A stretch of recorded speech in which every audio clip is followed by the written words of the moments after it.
Why do we use zip codes? A fan letter from New Zealand and addressed simply to Alfred E. Newman, mascot of Mad Magazine, once found its way to the publication's New York City offices. There was no address or zip code printed. The fan had just drawn a picture of Newman's gap-toothed image on the envelope. For everyone else, there are zip codes. But why do mail carriers like UPS and USPS require those 5-digit codes on correspondence? Why do we use them? According to Reader's Digest, it started with a postal inspector named Robert Moon.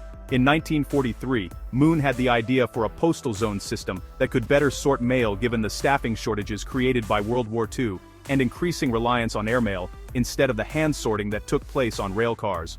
Moon's suggestion was to identify the entire country using a numerical code. The first number would represent a group of states, from 0 on the East Coast to 9 on the West Coast.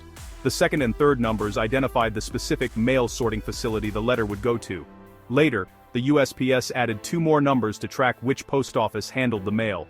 Moon, who was described as the undisputed father of the first 3 digits in the code by the New York Times, clearly had a sound idea, but it was initially met with resistance owing to politics. According to his wife, Moon was a Republican, but the government was Democrat-controlled at the time. It took years and repeated attempts for his idea to be seriously considered, she said. Building on Moon's initial idea, the 5-digit Zone Improvement Plan, or zip code, went into effect on July 1, 1963.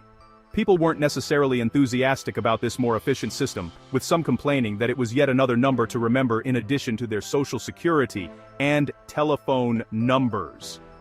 But the grumbling eventually ceased, and the zips simply became routine. In 1983, the USPS added a 4-digit addendum that further drilled down mail locations to specific apartment buildings or streets. Sometimes a location may be deemed important or singular enough to deserve its own zip designation.